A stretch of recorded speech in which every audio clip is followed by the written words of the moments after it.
सम्प्रति कार्यक्रमस्य अग्रेसारणं कुर्वन् अहम् आदौ एव सर्वप्रथमं शोधपत्रिका प्रस्तुतिनिमित्तम् अहं समनुरुन्धे अत्र डॉक्टर दीपिका दीक्षित महाभागाः अत्र वर्तन्ते। ते अत्र आगत्य शोधपत्र प्रस्तुतिपुरस्सरम् अग्रे सारयन्तु इमां कार्यक्रमम्। डॉक्टर दीपिका दीक्षित। गुरु चरणों में मेरा सादर नमन व सभा में उपस्थित सभी विद्वज्जनों को मेरा नमन है।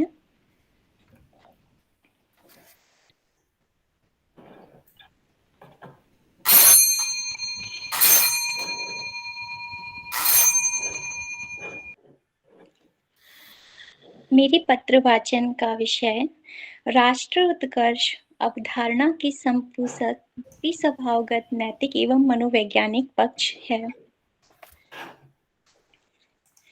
चैतन्यं सुमनं मनं मनमनं मानं मनं मानसम् विश्वासारसरं सरं सरसरं सारं सरं भासरम् मायाजालधवं धवं धवधवं धावं धवं माधवम् कैलासाधिपति भवं भवं भव भवम् भावं भवं शाम्भवम् भावं भवं शाम्भवम्। चंद्रमौली शंकराय नमः। आज की विषय वस्तु को 3 भागों में वर्गीकृत किया गया है। प्रथम प्रभाग में हम सैद्धांतिक पक्ष एवं व्यवहारिक स्वरूप को देखते हैं तथा द्वितीय प्रभाग में सर्वकारी जो उपक्रम है उसको देखेंगे। तृतीय प्रभाग में महिला अध्ययन क्षेत्र के जो नवोनव आयाम अन्य क्या हो सकते हैं उसके विषय में चर्चा करेंगे। सर्वप्रथम प्रथम विभाग के अंतर्गत जो सैद्धांतिक पक्ष एवं व्यवहारिक स्वरूप बताया गया है वह इस प्रकार है कि ये जो शोध प्रवृत्ति का जो हेतु है अर्थात जो कारण है वह क्या है कि जो संस्कृत के पारंपरिक शोध की दिशा और जो दशा है वो भिन्न रही है। जैसा कि जानते हैं कि जो आपकी नीति एनईपी 2020 जो लागू की गई है इसके आलोक में जो शोध हैं वो किस तरीके के शोध के लिए वहाँ पर बताया गया है। तो वहाँ पर अंतर विषयक परक एवं समग्र चिंतन को बढ़ावा देते हुए interdisciplinary and A holistic research approach को बताया गया है। इससे क्या होगा, इससे समग्र चिंतन का विकास संभव है और संस्कृत निष्ठ महिला अध्ययन के क्षेत्र में अंतर्वैषयिक शोध का महत्वपूर्ण स्थान है जिससे नारी का सशक्तिकरण संभव है। अब सर्वप्रथम हम बात करते हैं कि ये जो आज का विषय का जो मैंने चयन किया है उस शीर्षक का औचित्य क्या है। आज की शीर्षक के औचित्य पर जब हम ध्यान देते हैं तो समाज में जो व्याप्त विविध समस्याओं का जो वैचारिक निदान है उसके वैचारिक निदान हेतु मार्ग का यह जो शोध पत्र है अन्वेषण करेगा। सबसे पहले जो शोध विषय में कुछ शब्दावलियां मैंने प्रयोग की हैं। सर्वप्रथम राष्ट्रोत्कर्ष जो कि सामाजिक अभिवृद्धि को दर्शाता है। स्त्री स्वभाव जो कि स्त्रीगत सहज मनोभाव है। नैतिक जो कि समाज में निर्बाध रूप से स्वीकृत नीति तत्व में निहित शास्त्रीय ग्रंथों में जो निहित नैतिकता है उसके पक्षों पर तथा मनोवैज्ञानिक पक्ष जो कि मानव के आचरण एवं व्यवहार का अध्ययन करता है। इस प्रकार से हम इन समस्त बिंदुओं पर चर्चा करेंगे। सर्वप्रथम बात आती है कि राष्ट्र मंगल हेतु आदर्श स्थिति क्या हो सकती है?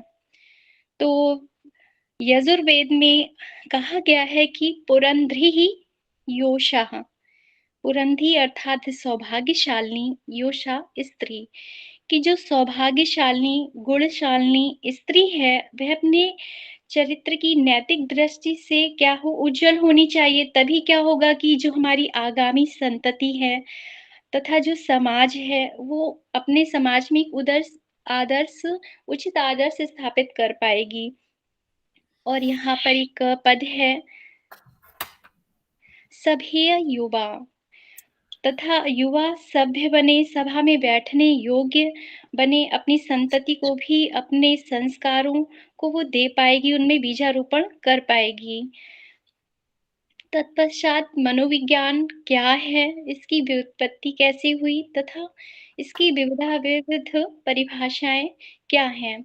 तो सर्वप्रथम हम देखते हैं कि साइकोलॉजी शब्द जो है वो साइको धन लोगस 2 शब्दों के मेल से बना है, जिसको हम सोल स्टडी के नाम से भी जानते हैं, यानी कि आत्मा का अध्ययन।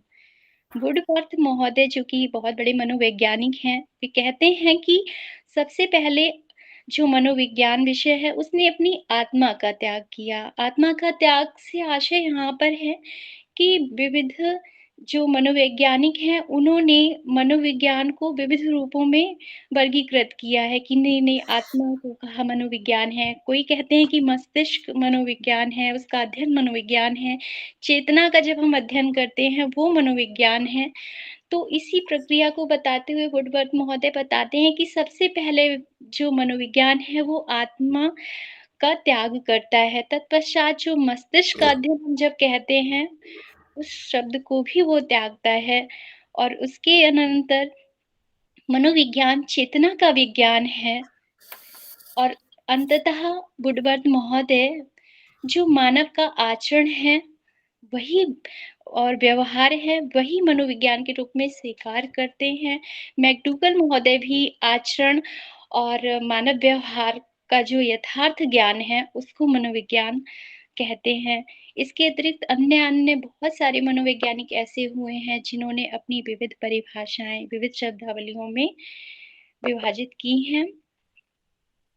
अब हम देखते हैं कि ये जो मनोविज्ञान है, उसका मूल आधार क्या है? तो मनोविज्ञान के मूल आधार में जब हम देखते हैं, तो पाते हैं व्यक्तित्व सबसे पहले आता है कि व्यक्ति का व्यक्तित्व कैसा है, उसकी मूल प्रवृत्ति क्या है, उसके चैतन्य के विभिन्न स्तर क्या-क्या हो सकते हैं, जो मनोवैज्ञानिक पक्ष से दिए गए हैं। तृतीय मनोरंजन जो है, दमन, तादात्म्य, दिवा, स्वप्न इत्यादि।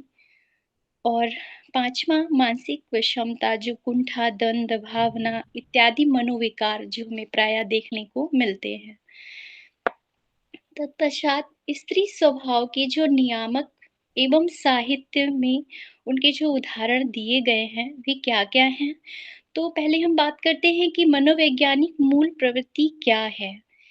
फिर तत्पश्चात वंशानुक्रमिक एवं पारिवेशिक तत्व, उनका क्या प्रभाव पड़ता है व्यक्ति के आचरण में, व्यवहार में, रूपाकार एवं वेशभूषा, अहम भाव, बुद्धि लब्धि और शील गुण। इन्हीं के साथ हम एक-एक करके इन बिंदुओं पर चर्चा करेंगे। सर्वप्रथम मनोवैज्ञानिक मूल प्रवृत्ति की बात आती है।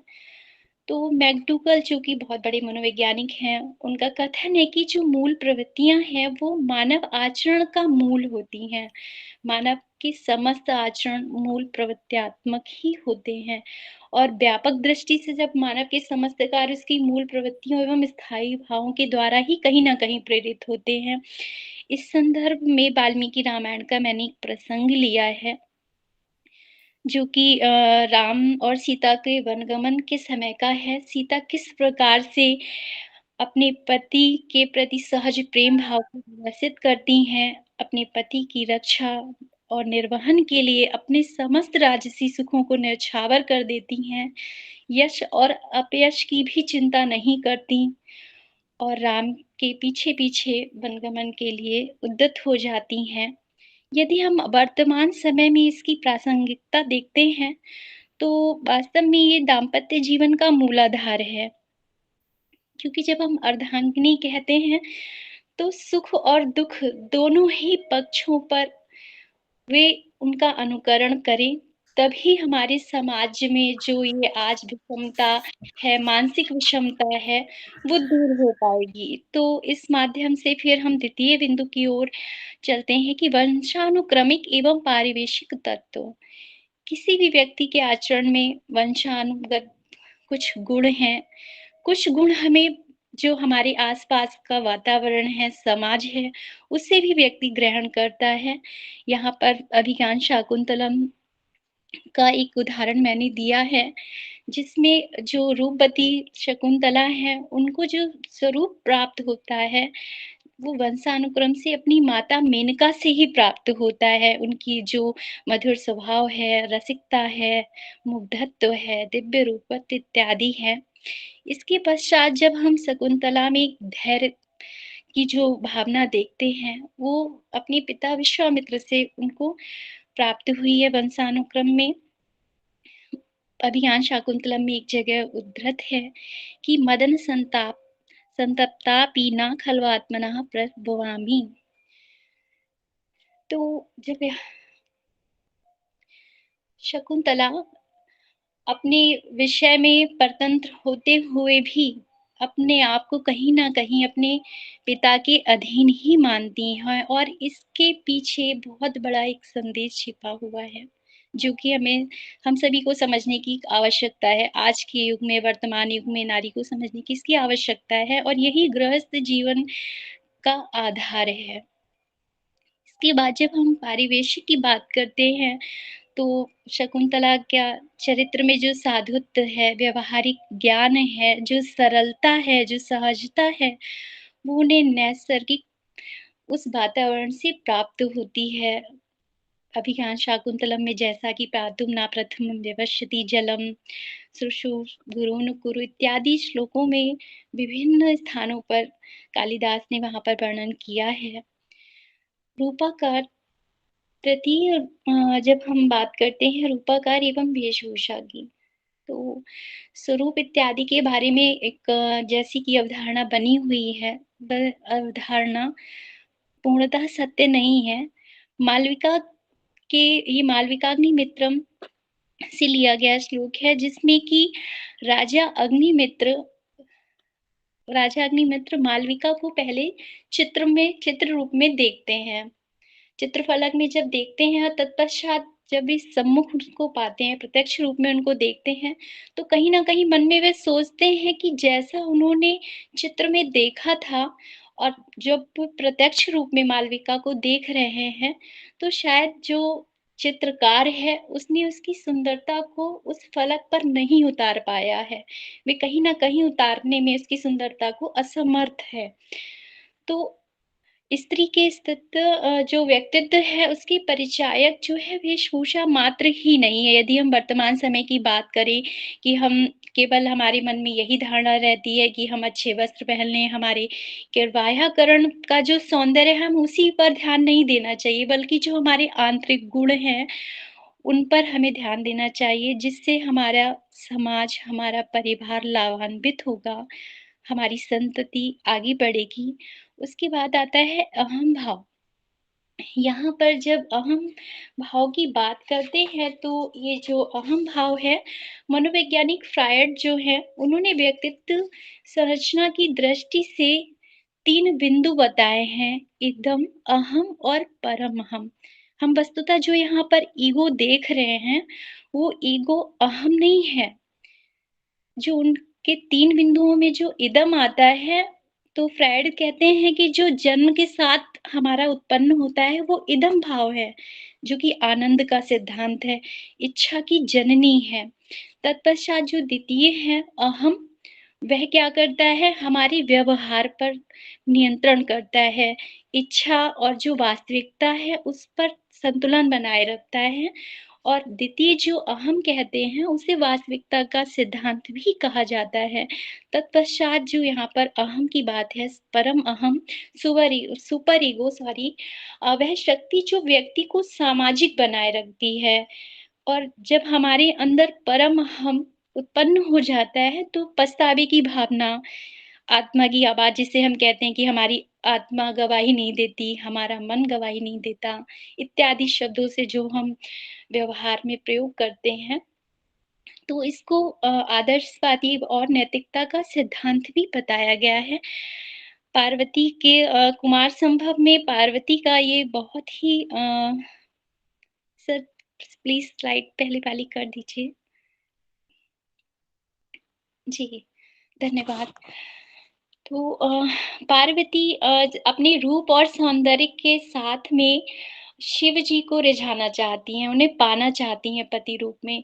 पर जब वे कामदेव को वशीभूत होता देखती हैं, तब उन्हें अंतर्मन में, उनकी अंतर चेतना में एक भाव उत्पन्न होता है कि जो हम वैयाकरण सौंदर्य से रिझाना चाह रहे थे, शिव को पाना चाह रहे थे, शिव की अर्धांगिनी बनना चाह रहे थे, वह भाव हमारा उचित नहीं है। तब जाकर वे तपस्या के लिए उद्यत होती हैं और कठोरतम तपस्या करती हैं।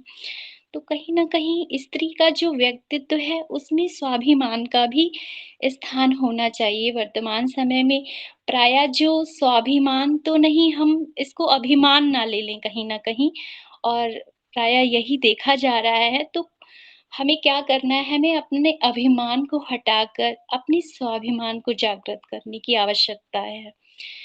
उसके पश्चात हम बुद्धि लब्धि की जब बात करते हैं, जो हमारा आईक्यू है, मेघदूतम में एक जगह श्लोक दिया हुआ है, शीशान माशान विरह दिवसा संस्थापित शारदेवाः। तो ये जो श्लोक दिया है, इसमें बताया गया है कि यक्षिणी जो है, विरहावस्था में यक्ष को शाप मिला हुआ है। यक्षिणी विरहावस्था में देहलीदत्त पुष्पों की गणना कर के एक-एक मास को बिता रही है।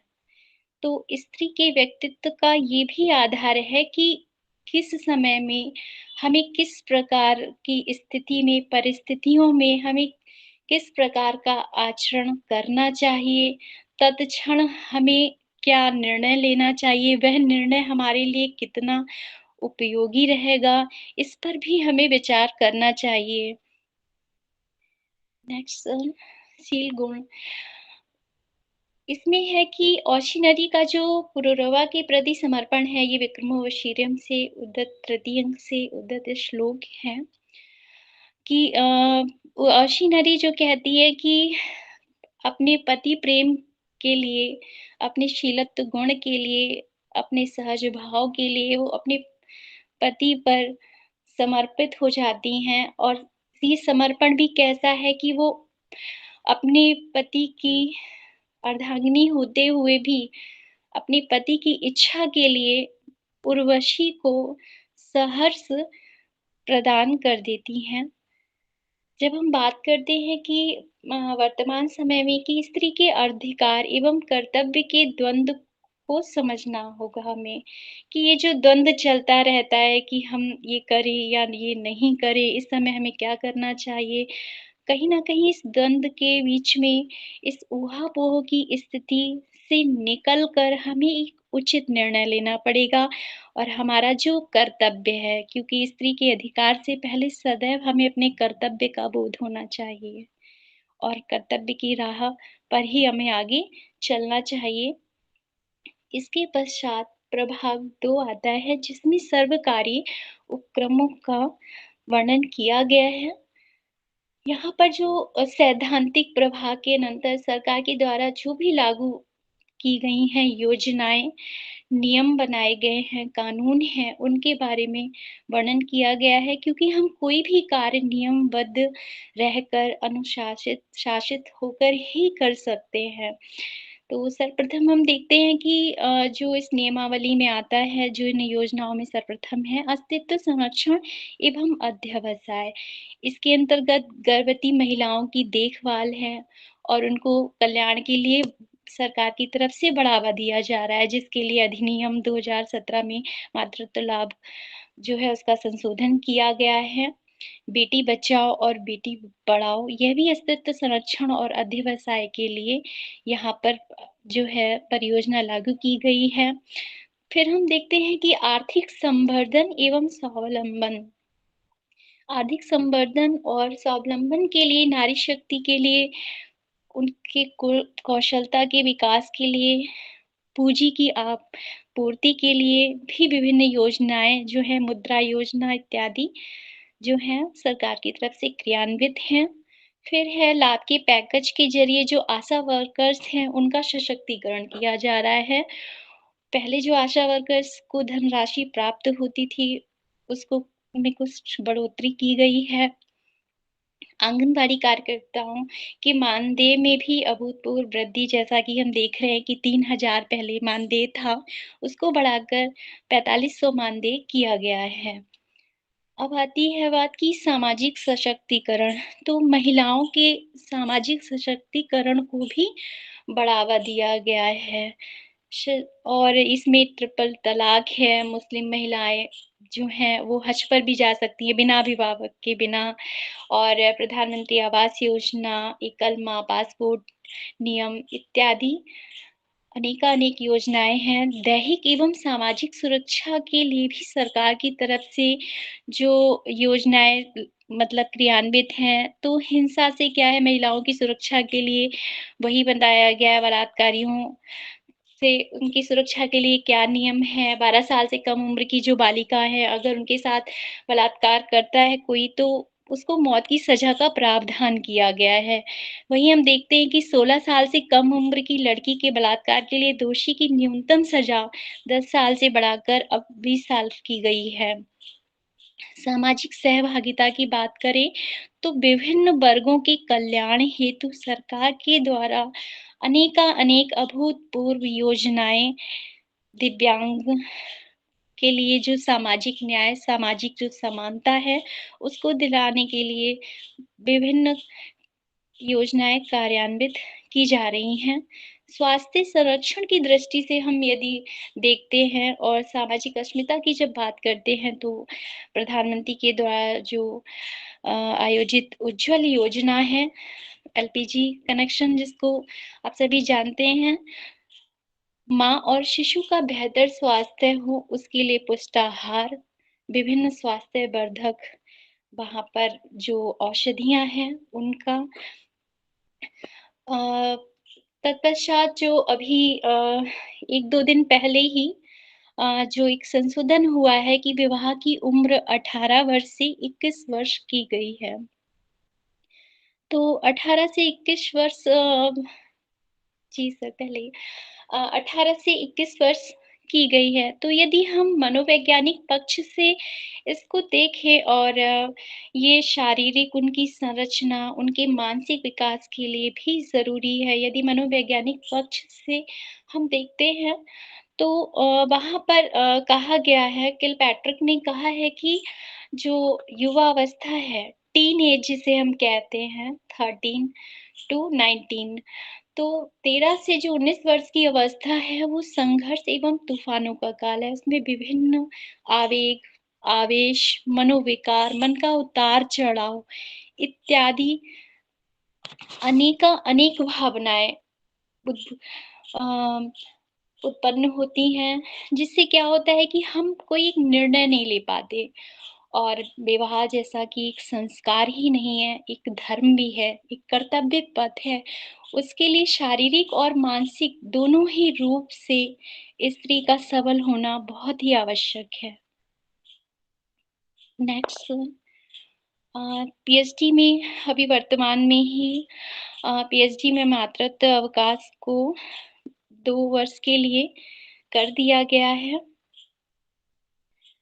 इसके पश्चात हम आते हैं प्रभाग 3 में, जिसमें मेरी दृष्टि से महिला अध्ययन क्षेत्र में और नवीन क्या आयाम हो सकते हैं, उनके बारे में हम चर्चा करेंगे। सबसे पहले आता है कि वेद, उपनिषद, स्मृति प्रभृति ग्रंथों में निहित नारी के जो कर्तव्य की वर्तमान जीवन में महत्व क्या है, और ऐसे विषयक शोध क्यों होने चाहिए? क्योंकि इतना सारा अगाध भंडार हमारी उपनिषदों में, वेदों में निहित है, लेकिन उस पर क्या है कि हमारा कर्तव्य और अकर्तव्य, हमें क्या करना है, क्या नहीं करना है, उस पर विचार करके हमारे वर्तमान जीवन को सबल बना के अपने आगे सामाजिक जीवन को सुदृढ़ करने की आवश्यकता है। तत्पश्चात समाज को नैतिक घात से बचाने के लिए नारी के उत्तरदायित्वों की व्यवहारिक एवं आदर्श प्रस्तुतिपरक शोध की महती आवश्यकता है, क्योंकि कहा भी गया है कि विषय का जो ध्यान है, उससे हमें मोहासक्त नहीं होना है। यदि हम विषयों के जाल में फँस जाएँगे, उसके आकर्षण के वशीभूत हो जाएँगे, तो क्या होगा कि हम काम की भावना उत्पन्न होगी और काम से क्या क्रोध उत्पन्न होगा, क्रोध से सम्मोह, सम्मोह से स्मृति विभ्रम और स्मृति विभ्रम से बुद्धि का नाश, इस प्रकार से समूल नाश उत्पन्न हो जाएगा, जैसा कि गीता में वर्णित है।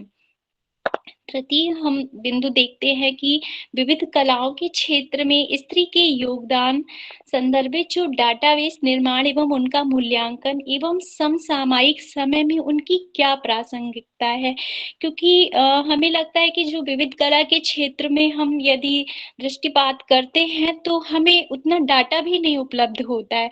तो पहले आवश्यकता है कि हम उस डाटा को कलेक्ट करें और फिर उसका मूल्यांकन करें और उसका फिर क्या महत्व है, इस विषय पर भी शोध की आवश्यकता है। अगला बिंदु है कि विज्ञान के क्षेत्र में स्त्री के योगदान संदर्भित डाटाबेस निर्माण एवं उनका मूल्यांकन एवं समसामयिक प्रासंगिकता क्या होनी चाहिए, इस पर भी विचार करने की आवश्यकता है। संस्कृत क्षेत्र में भारतीय एवं पाश्चात्य महिलाओं का जो योगदान रहा है या अभी भी जिनका योगदान हो रहा है, उनसे संदर्भित डाटाबेस हमें निर्माण करना है, संग्रहण करना है एवं उसका मूल्यांकन करना है। विभिन्न शैक्षणिक संस्थानगत महिला अध्ययन संस्थान जो केंद्र बनाए गए हैं, उनमें योगदान परक शोध होने की आवश्यकता है। कुछ नवीन शोध होने चाहिए, नवीन विषय पे जिससे समाज लाभान्वित हो। अंत में हम सार स्वरूप अपनी निष्कर्ष पर आते हैं कि ये जो उभयपक्षीय चिंतन जन शोध की आवश्यकता है, शोध के मूल में जो भारतीय संस्कृति परक चिंतन होना चाहिए, यह अपरिहार्य है। आज के समय में समसामयिक एवं अंतर्वैषयिक शोध होने चाहिए। स्त्री के अधिकार एवं कर्तव्यों के समन्वय परक भावना से पूर्ण शोधों की आवश्यकता है। धर्मशास्त्रीय ग्रंथों में निहित संस्कृति एवं संस्कार के मूल में निहित वैशिष्ट की सार्थकता जन्य शोध की भी आवश्यकता है, क्योंकि हमारे अधिकार की सीमा वहीं खत्म हो जाती है जहाँ से अन्य के अधिकार की सीमा प्रारंभ होती है। अंतिम में मैं कालिदास की एक पंक्ति के द्वारा अपनी वाणी को विराम देना चाहूँगी कि इतने बड़े अथाह सागर में मेरा ये जो प्रयास है वो कुछ इस प्रकार है। तितीर्षु दुस्तरम मोहादुरूपेनास्मि सागरम।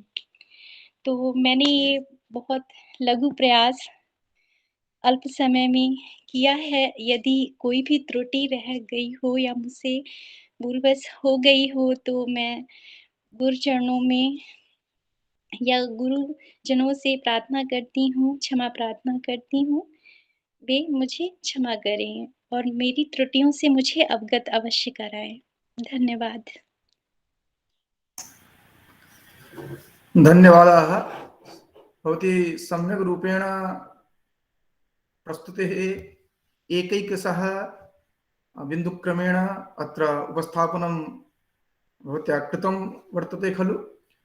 अन्ते च कालिदासीयं पद्यमपि उद्धृतं, तितीर्षु दुस्तरं मोहात् दुडुपेनास्मि सागरं। वस्तुतः अत्र विषयरूपे यत्किमपि वर्तते तस्य परिधिः यदि पश्यामि तर्हि अनंत अनन्तसारं किल शब्दशास्त्रं यथा उच्यते तद्वदेव वर्तते खलु। तो बहुशः धन्यवादाः। परिचय परिचय तो दे दो दीपिका जी का, परिचय नहीं स्वयं बताया। आप स्वयं अपना परिचय दे दें। प्रत्येक जो प्रस्तोता है उसको आता है तो उसका परिचय आप कृपया दिया करें ना।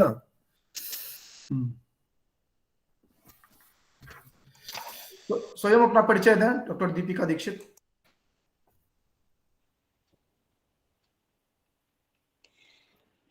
प्रणाम सर। वैसे परिचय देने के लिए मेरे पास बहुत बड़ा नहीं परिचय जहाँ नहीं। जहाँ भी कार्यरत है, शोधार्थी है, विद्यार्थी है, जो भी आपका परिचय जहाँ से है, किस विद्यालय से, विश्वविद्यालय में है, तो थोड़ा सा पता लग जाए ना बेटा, कहाँ आप क्या कर रहे हैं। जी अवश्य। हाँ हाँ हाँ। सर 2014 में मैंने एमफिल लखनऊ विश्वविद्यालय लखनऊ से किया है। तत्पश्चात केंद्रीय संस्कृत विश्वविद्यालय से विद्या भारती की उपाधि ग्रहण की है। वर्तमान समय में विभिन्न प्रतियोगी परीक्षाओं के लिए अध्ययनरत हूँ। ठीक है, ओके। धन्यवाद। तर्हि कार्यक्रमस्य